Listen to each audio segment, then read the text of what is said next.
Kastov 762 has been banned in Modern Warfare 2 ranked play, so most people will be heading back to their trusty TAC 56, but I'm here today to show you guys another alternative that statistically beats out the TAC 56 in so many important categories. It's none other than the Kastov 762's younger brother, the Kastov 545, and whilst it doesn't hit as hard as the 762, it handles a ton better and also comes with a much higher fire rate. Now, once again, from a pro CDL perspective, the 545 is GA'd, so you'll likely have some people complaining in your game, but until this gun's actually banned in ranked play, it's better than the TAC 56, so I think you should be using it. As usual, we'll be using SimGG for all of our weapon stats and to compare our 545 we're building today against a pretty standard TAC 56 ranked build that we've got here. Now, if you tried out the Kastov 545 back when Modern Warfare 2 first came out, you probably found that you didn't really like it. It was a pretty bad gun. So why am I now recommending it as potentially the best assault rifle for Modern Warfare 2 ranked play? Well, it actually comes from some of the patches we've had for Modern Warfare 2. This is actually the Season 1 patch notes. The Kastov 545 initially had a little bit of a buff to its ADS speed, so making it handle a bit better, and it improved its iron sight ADS sight picture. Then if we fast forward a bit in time to the Season 1 Reloaded patch, you can see we had increase to muzzle velocity. I'll show you this in SimGG in just a minute. This is a massive, massive change that drives how we build this gun. We've got a small decrease to the hip spread, and then an increase to close damage and increase to chest damage multiplier, which is what allows this to now compete and even beat the TAC 56 in terms of damage. Those damage buffs from the patch notes become really apparent when we start looking at the TTK graph, comparing the TAC 56 and the Kastov 545 inside of SimGG. If we're looking at chest shots, the 545 kills quicker than that full build TAC 56 all the way out to 24 meters. That's a very sizable range. A lot of fights you're taking in this game are sort of 25 meters or below, unless you're on those really long sight lines. When you do start getting out to those longer ones, yes, between 25 and 34 meters, the TAC 56 does kill quicker than the 545, but then it switches back the other way. The Kastov 545 starts killing quicker, again out to 40 meters. Now, this is just chest shots. If we start changing to other parts of the body, which you are very likely to hit in a lot of fights, starting off with the extremities like the arms, well, at this point, the Kastov 545 kills quicker than the TAC 56 at literally every range, which is pretty crazy. You're going to be shooting arms a lot when people are running sideways to you and you're not able to get that clean chest shot. Lower chest, once again, 545 beats out the TAC 56 at pretty much every range. I mean, up to 40 meters. And if we move over to headshots, well, the graph speaks for itself. The 545 beats out the TAC 56 once again at every single range. So if we want to look at an average time to kill when we take into account probabilities of hitting all sorts of different areas of the body, in this example, we're mostly still hitting the upper chest, but we're sort of hitting some extremities, we're hitting some lower chest, we're hitting a little bit of the head. Well, just look at this graph. The Kastov 545 beating the TAC 56, once again out to that 24 meter range. Then in the 25 to 34 meter range, technically the TAC 56 beats you, but by 5 milliseconds, that's pretty much the same time to kill. And then once again out to the 40 meters, the 545 beats it again. So damage-wise, this gun is looking very good. If you're finding this content to be useful or informative to you and you're feeling a little bit gracious, then how about heading down below and subscribing to the channel? I'm trying to build up to around 100,000 this year, so every subscriber on every video means a lot to me. It only takes a couple of seconds, so go down and click that button. I also mentioned that the buff to the muzzle velocity that we got was really important for the Kastov 545. You can see here, the 545 has a muzzle velocity at base of 640 milliseconds. For comparison, the TAC 56 and most other ARs in the game only have a 590 meters per second muzzle velocity. And if we want to get an idea of what muzzle velocity or bullet velocity we actually need on our guns for ranked play, we can use this table that was put together by Xclusive. Go check it out in the description below. He shows here this color-coded table where on the left we've got the actual bullet velocity of our gun. On the top, we've got how far away is your target, and then essentially anything in green is going to be a situation where when you shoot your bullet, it feels like there's no travel time and you get really, really snappy shots.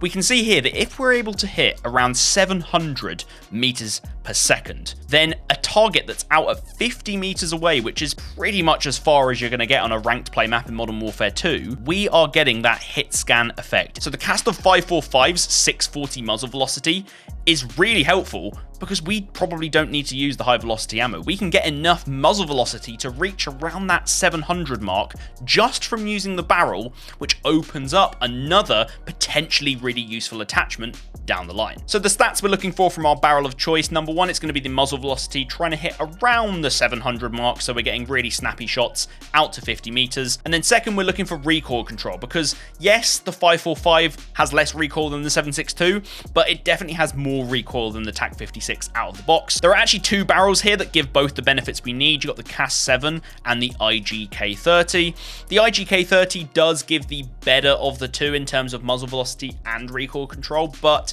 it really heavily nerfs our ADS time and our overall handling and mobility using the gun, which I think makes it a bit too unviable, a bit too heavy for ranked play. Therefore, I've gone for the Kastov as my recommended option. If you put that on, it gives us a 694 muzzle velocity, so we're pretty much on the mark of the 700 that we wanted.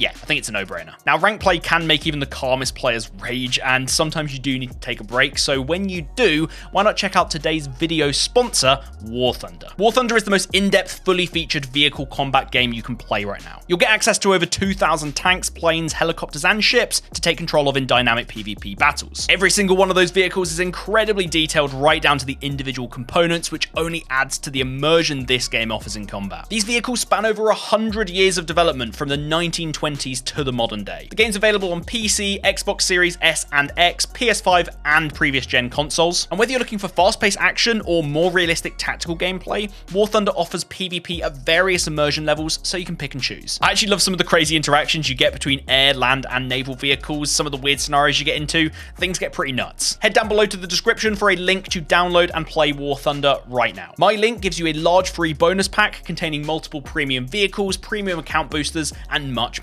more. In terms of the underbarrel, most people would expect that I'm just going to run the shark fin on this gun. It doesn't actually show us doing anything on SimGG, but it does give buffs to aiming stability with absolutely no cons. Aiming stability is pretty much how much the gun sways, and that plays into how much recoil the gun has. So a lot of people just run that on the TAC 56 because of its no cons. However, if we take a look at the patch notes for the Season 2 Reloaded patch that came out just a couple of days ago, the underbarrel grips had their ADS penalty reduced across the board. Luckily, Xclusive has us covered with his latest video that he put out showing all of the changes to the underbarrel grip ADS times. Specifically looking at this top line, these are all ones that give really nice recoil stat boosts. We've gone from a 40 millisecond ADS nerf to a only 20 millisecond ADS nerf. So instead of running the FSS shark fin and only getting an aiming stability buff, I would actually now recommend running the FTAC Ripper. This still gives the aiming stability buffs, but it also gives really good recoil boosts in terms of the gun kick and the view kick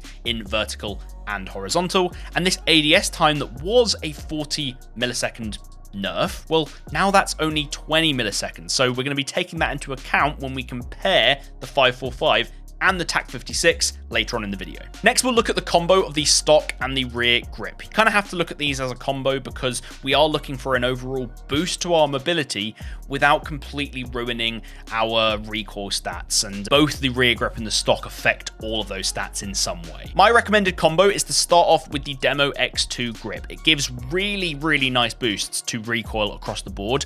It does actually have a con of aiming stability that isn't shown in SimGG, as I previously explained, but the FTAC Ripper is giving us enough aiming stability where it sort of counteracts any aiming stability we lose from running the Demo X2 grip. So it's then up to the stock to gain us back some mobility that we need to keep up with the pace of MW2 Ranked play, and I'd recommend that you run the Pro Light TL3 stock at the moment. In the previous video, I recommended the Broadside FCT, which is also very good, but we didn't have the stats for it at the time, and as you can see here, it does nerf your recoil a little bit more than the Pro Light, and also the Pro Light ADS strafe speed buff is really important, allowing yourself to strafe a little bit more. So I find that this Pro Light TL3 with a very similar ADS time buff is probably the way to go. The last attachment that I would highly recommend for the 545, it's very similar to the Kastov 762. It's going to be an optic. The iron sights on this gun, they're not terrible, but they definitely aren't as good as the TAC 56. So I think an optic is really important to make sure you're getting a really clean sight picture at all times in the game. I'd recommend either the Slimline Pro or the Chrono Ronin Mini Pro. They have the same nerfs to ADS time, only 10 milliseconds, but it's a bit of a personal preference. Now that we've got our full build for the 545, let's compare it to that meta TAC-56 that we see everyone running. What I showed earlier still stands true. Out to 24 meters, the 545 beats the TAC-56 across the board. Then when you hit that 25 to 34 meters, it becomes very, very close. TAC-56 only edges out by 5 milliseconds. Not much at all. And then once again out to 40 meters, well, 545 beats it again. So really, damage-wise, 545 wins. Then we can move on to the mobility of the gun. These are the non-ADS movement speeds of the two. Tac sprint-wise, the Kastov 545 is edging out the TAC-56. Then sprint speed, however, it's a pretty sizable buff. If you're generally having to sprint, you've ran out of tac sprint and you haven't reset it, and you're needing to just quickly get on a hard point, well, the 545 is going to serve you better than the TAC-56. What does matter, however, is your ADS strafe speed. When you've actually ADS'd and you're holding a heady and maybe you're moving left and right, how quickly can you move and maybe throw off the opponent's aim? Well, let's move this over to ADS, and you can see that across the board, the 545 smashes the TAC-56 statistically. This is a sizable buff. You are absolutely able to outplay using stats like this. And then finally, if we look at our stats comparison across the board, fire rate, not something I've mentioned between the 545 and the TAC-56 yet, but I'm not saying you should be missing your shots, but if you do happen to miss one bullet on the 545, well, that next bullet is coming out of the chamber a lot quicker than on the TAC-56. Muzzle velocity, already compared that we don't really need to care about this. We're hitting that 700 that we need to, or around 700 on the 545. Reload time between the two guns is pretty much exactly the same, yet technically a 0.05 difference, but that isn't going to be the difference maker in terms of getting a kill or not. ADS time, it looks like the 545 is considerably worse with this build than the TAC-56, but we can actually take off 20 milliseconds from this because of that buff to the F-Tac Ripper underbarrel. So we're actually looking at a 301 millisecond ADS time, which is pretty much on par with the 56 again. And then we've put a lot of focus into that view kick and gun kick multiplier, bringing it down as much as possible, allowing us to really make good use of that crazy damage at those 24 meter ranges with as little recoil as possible. Guys, don't forget to head down to the description for a link to download and play War Thunder right now. For what is a free-to-play game, it is incredibly fun. There is a load on offer, loads of content. There's really no reason to not try it out. You'll be able to grab that free bonus pack with all of that premium goodness in it, and you'll definitely have a blast. If you're looking to get the highest FPS and lowest latency possible in Modern Warfare 2 and Warzone 2, then why not check out this video next, where I cover all of the best graphics settings, config files, Windows settings to get the game running at its best.